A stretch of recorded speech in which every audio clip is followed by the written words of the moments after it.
Pagi dan selamat datang dalam acara inisiasi pembentukan Komite Advokasi Regional antara regulator dan pelaku usaha.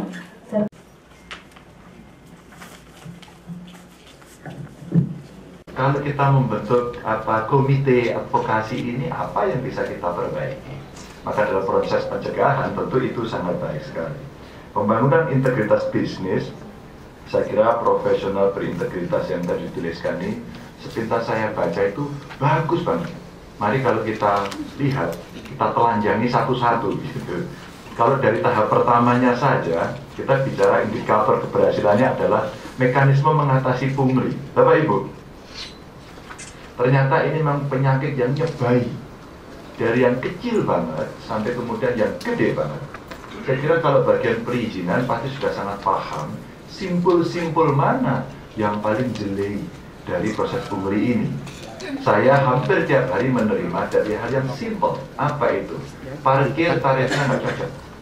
Tulisannya 1.000, narinya 3.000, bahkan 5.000. Bahkan kalau di depan Lawang Sewu, satu bis bisa 50.000. Itu parkir tarif ngeprok namanya. Nah, itu yang terjadi. Maka kalau kita mau mendorong pariwisata, itu sampai mendung, sampai jilid itu nggak jadi. Karena citranya mesti buruk. Ini saya sampaikan. Maka mekanisme mengatasi pungli setidaknya sebagai indikator keberhasilan yang mesti kita ciptakan. Merumuskan peta risiko terjadinya pungli, kalau pengusaha ditanya akan tahu sebenarnya. Kalau kita bicara peta risiko terjadinya pungli sudah jelas kok risikonya. Pokoknya kalau secara ekonomi buat pengusaha pasti ini high cost ekonomi. Pasti. Ada cost-cost yang disiapkan untuk nyogok. Ada cost-cost yang disiapkan untuk mempercepat. Dengan dalih apapun. Dengan dalih apapun. Yang ketiga, diterapkannya sanksi dan upaya-upaya mengatasi pungli. Saya mengaitkan dengan revolusi mental agar tidak menjadi revolusinya mental. Kenapa saya katakan seperti ini? Upaya mesti tegas. Saya sampaikan sama teman-teman. Yang paling tegas, kalau kemudian sanksi terhadap kami, aparaturnya itu tegas. Apa? Ya dipecat. Saya pengen jadi PNS banyak. Yang pengen naik pangkat juga banyak. Kira-kira gitu ya. Maka sebenarnya seperti itu.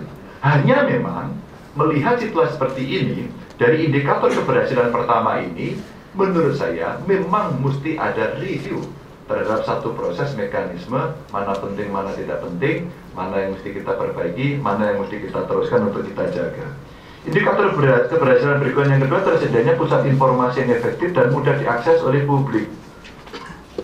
Website, helpdesk, saya tambahin Mbak ini kurang. Di Jawa Tengah pakai media sosial, lebih keren. Kenapa saya katakan lebih keren? Karena ini risikonya lebih tinggi. Kami teman-teman di Pemprov ini mengambil risiko bahwa helpdesk-nya virtual helpdesk. Kenapa virtual helpdesk? Karena kami akan mengambil risiko dua hal. Satu, mengedukasi kami sendiri bahwa kami akan dibully, kami akan dicaci, kami akan difitnah, whatever. Bapak Ibu pemerintah di Jawa Tengah, Anda melayani dengan baik, perizinan melayani dengan baik, ya. Tapi nanti fitnahnya disogok. Contoh, Pak Teguh ini SDM, galian C paling banyak. Galian C itu isinya belakangnya gali. Apa yang terjadi kemudian? Ketika kita bereskan, protesnya banyaknya minta ampun. Begitu dicek sama Pak Teguh ke lapangan, ternyata mereka pemohon yang gagal.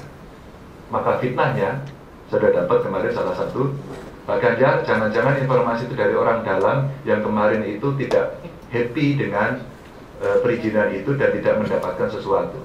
Saya marah. Sebut nama orangnya, kamu ketemu saya besok pagi.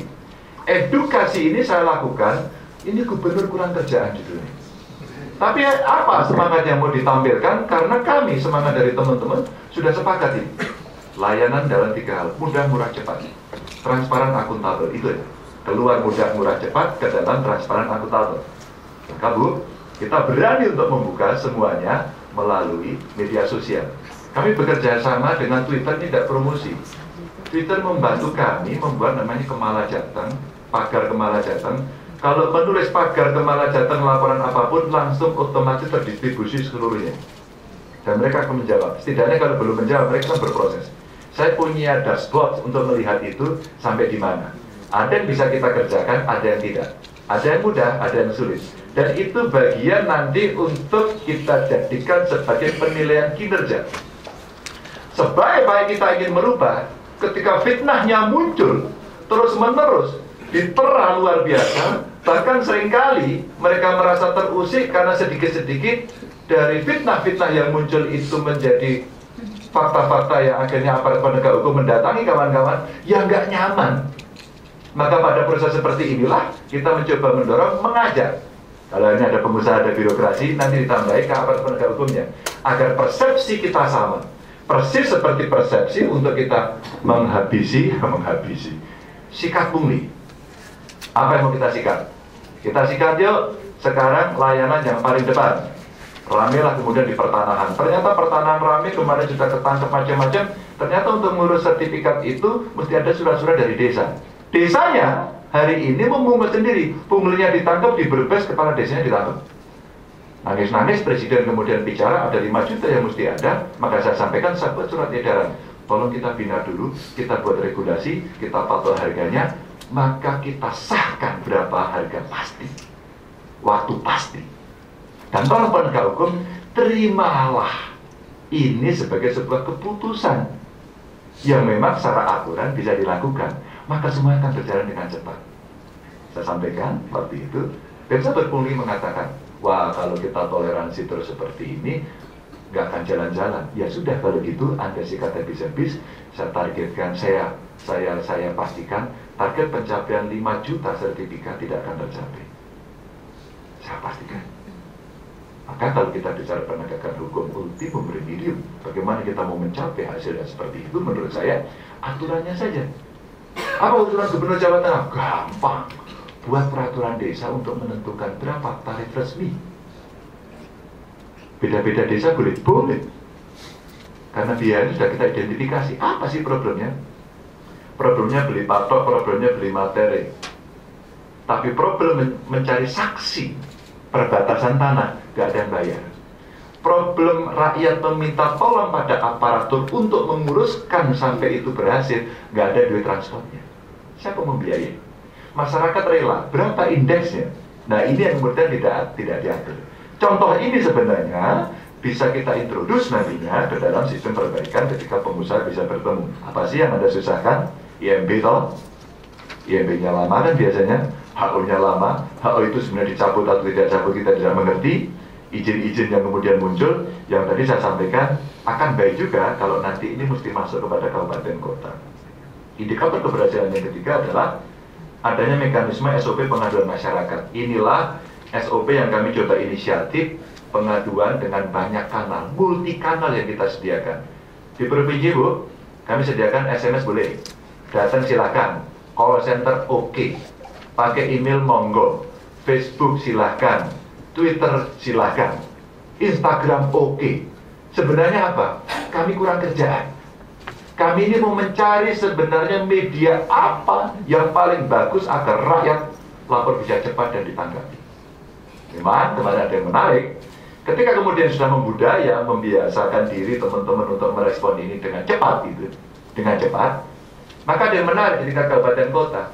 Daripada lapor lurah susah, lapor bupati susah, lapor gubernur lah pinggang saya patah. Boyanya pada judulnya begitu.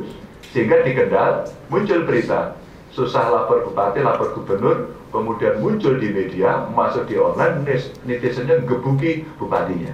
Maksud saya sebenarnya, kenapa ini perlu sampai kabupaten kota, dan konteks bisnis ini menjadi penting untuk kita laksanakan. Kedua, rekap progres dan laporan hasil tindak lanjut pengaduan dipublish di website.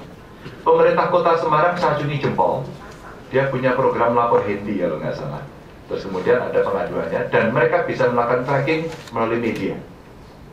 Ya, sama, kita di Twitter juga sama. Sudah sampai di mana? Cuman belum kita publis karena ini baru beberapa bulan kita uji coba.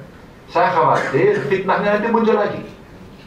Begitu fitnahnya muncul, masuk ditangkap orang yang tidak bertanggung jawab, habislah semua dikerjain.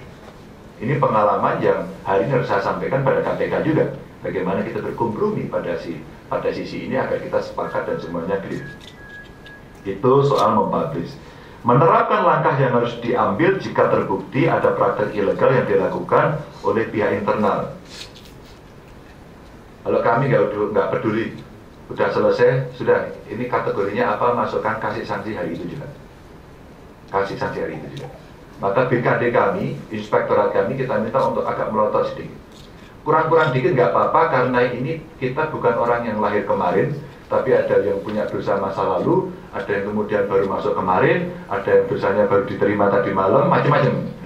Nah sekarang kita menyampaikan, kalau orang dendam, maka pada saat itu dia akan bongkar masa lalunya. Maka republik ini tidak pernah selesai. Nah sekarang, apa kita akan bersepakat? Ini yang kita lakukan. Maka saya sampaikan, kalau inspektorat ini orang-orangnya ya itu saja, karena kita mau ngambil dari luar nggak bisa. Masa yang ini mau dipensiun semua kan nggak mungkin. Kecuali Pak Kunto, karena dia pindah jadi WI. Apa yang kemudian terjadi? Yang terjadi adalah orang-orang ini teman lamanya. Maka ketika dia mau kencang, teman lamanya yang gigit lagi. Nah, itu kita mesti bersalaman dan memulai satu garis start baru untuk kemudian memulai ini. Dan saya kira ini langkah yang saya sangat bersemangat untuk hari ini datang di panggung ini. Saya suruh tunda hari ganas di Purbalingga karena saya ingin hari ini di Jawa Tengah harus terwujud. Pemberantasan korupsi, ya. Pemberantasan korupsi membuat SOP baik. Dengan gangguan apapun kita tidak boleh mundur. Dengan gangguan apapun, Bismillah. Bismillah, kita maju bareng-bareng, nggak akan pernah mundur, apapun gangguannya. Kita tunjukkan teman-teman yang dari Jawa Tengah, terutama Provinsi dan berjalan, tidak ada cerita mundur. Kita maju terus. Jadi yang mesti kita lakukan. Adanya laporan hasil koordinasi dengan pihak terkait, penegak hukum dan sebagainya. Ini yang kemudian kita mulai melihat-lihat. Ini kira-kira kalau sudah yakin betul, kita bisa kerjakan nggak ya? Ayo kita kerjakan. Tapi kalau tidak, nanti dulu, nanti digoreng. Nah, ini bahaya. Maka dalam kesempatan pagi hari ini saya menyampaikan terima kasih pada KPK karena dari beberapa pengalamannya kita tahu teman-teman belajar betul, Jawa Tengah belajar betul. OTT yang jadi seperti apa? Problem korupsi terjadi apa? Bisnis terjadi apa? Siapa yang perlu ditangkap? Semua sudah ditangkap. Persoalan sudah tahu, semua sudah tahu. Bagaimana kita memperbaiki? Hari ini adalah kesempatan. Dan saya senang ketika kemudian bisnis juga diundang untuk memberikan masukan. Maka bisnis harus berani terbuka.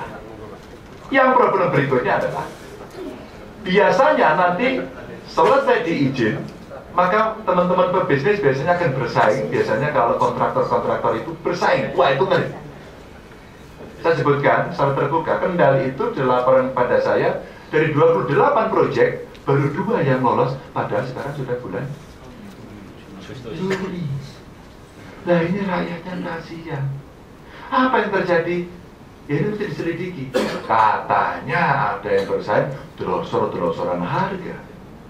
Katanya ada yang bermain, ini persaingannya tubruk-tubrukan, pukul-pukulan. Maka pengusaha hari ini menjadi penting untuk melaporkan kepada kita bagaimana kemudian kita menentukan itu dengan baik. Maka Bu, kalau mau pengadaan, saya itu sebenarnya lebih suka e-katalog. Itu nggak bikin pusing. Sudah jelas langsung saja kita beli titik. Kalau ada persoalan ya sudah, biar itu nanti diurus oleh hukum. Tapi itu prosesnya akan jauh bisa lebih cepat. Ya, problem-problem yang sekarang muncul di masyarakat aduannya ya, Pak izin sulit. Bu, sampai saya itu mengadvokasi. Begitu lapor izin sulit, saya minta nomor telepon berapa? Saya telepon, kamu sulitnya di mana? Ternyata sulitnya ada 2. Ya, ternyata dipersulit oleh kami. Ya, ternyata tidak tahu syaratnya. Ya, ternyata tidak tahu prosesnya. Ya, ternyata yang ngurus yang tidak mengerti. Jadi sebenarnya masih banyak kesempatan kita untuk memperbaiki diri pada soal itu. Nah, berangkat dari pengalaman-pengalaman, maka Komite Advokasi Regional untuk pemberantasan korupsi ini dalam konteks dunia bisnis, maka hari ini saya kira penting untuk didorong. Kalau dari Pemprov saya kira sudah punya lah konsepnya, kita sudah punya pengalaman. Jadi untuk teman-teman pengusaha dari BUMN barangkali yang hadir, teman-teman kita ini sudah hampir 100% melaporkan LHKPN-nya, bahkan sampai tingkat staf di Jawa Tengah. Ini modal sosial kita yang paling bagus sebagai bentuk komitmen. Mungkin saya GR tidak bermaksud sombong, tapi saya senang mendapatkan sebuah apresiasi dari publik. Dalam sebuah kondisi yang tidak formal, publik menyampaikan kepada kami secara kualitatif. Pak Gubernur, sekarang di Pemprov ini ada keramahan birokrasi. Kalimat yang sangat menyenangkan kepada saya meskipun belum menuntaskan. Jadi dari keramahan birokrasi nanti menjadi penuntasan pekerjaan melalui birokrasi. Menjadi nanti pelayanan prima di birokrasi. Itu target-target kita. Tapi begitu ramah saja, maka layanan publik sudah baik. Di customer service teman-teman ini, para dinas ini sudah kita mintakan, tolong ajari stafmu yang paling depan untuk tersenyum. Gitu. Jadi kalau tersenyum tidak begini. Tidak begitu. Tersenyumnya tulus dari dalam. Saya belajar betul bagaimana Singapore Airlines itu bau keringatnya itu diciumi satu persatu. Terus kemudian dikasih parfum yang sesuai dengan kondisi bau keringatnya. Sehingga ketika mbak-mbak cantik-cantik itu melayani itu, bau keringatnya itu sama, parfumnya tidak berlebihan. Luar biasa. Hampir seluruh standar sapaan, senyumnya, kecepatan dia melayani dari pertanyaan itu sangat miserable. Kita belajar. Kita belajar. Masa di birokrasi nggak bisa? Bisa. Modal mau inilah yang coba kita dorong. Integritas yang sudah ditanam didorong. Dan kemarin saya mau wawancarai calon-calon pejabat di tingkat kami, saya tanyakan, berapa sebenarnya integritas, nilai integritas dari teman-teman Anda di Pemprov ini? Rata-rata sudah mengatakan 8-9. Satu orang mengatakan 6. Saya kejar, kenapa 6? Karena individunya masih pengen mutil, Pak. Masih pengen nyolong, Pak. Masih pengen ngentik, gitu kira-kira. Tapi kenapa bisa sampai ke 8? Karena yang 2 adalah sistem.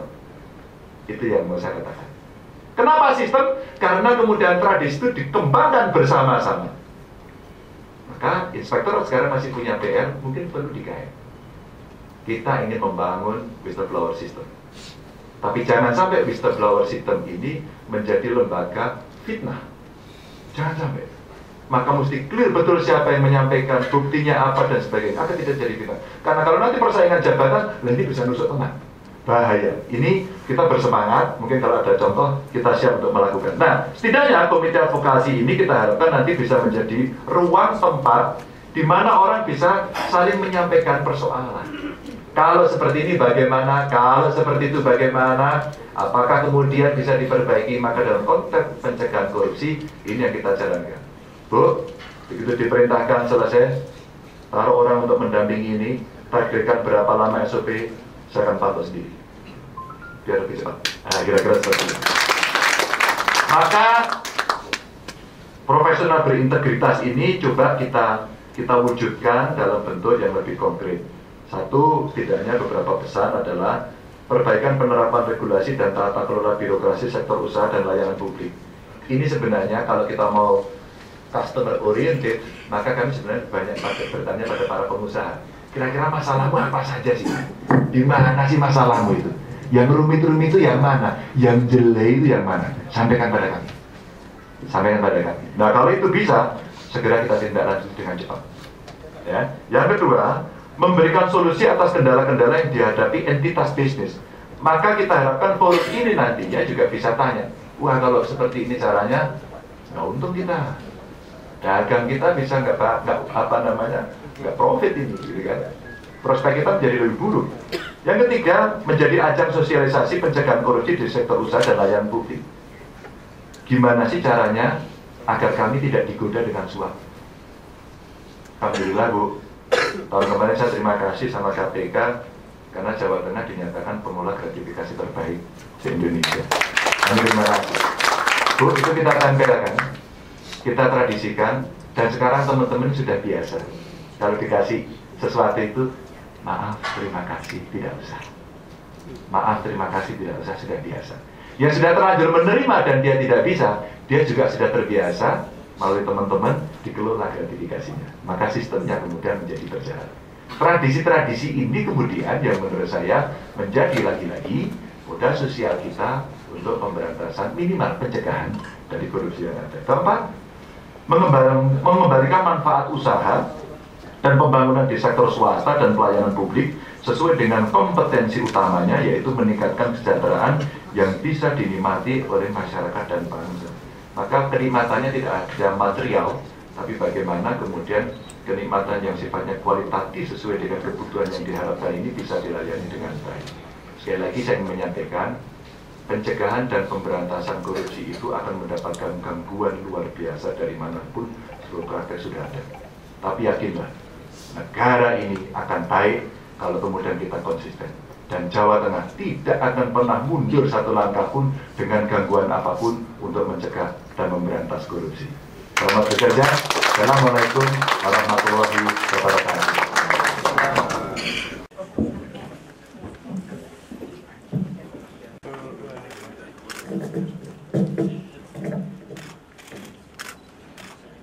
Saudara penjelasan Bapak acara.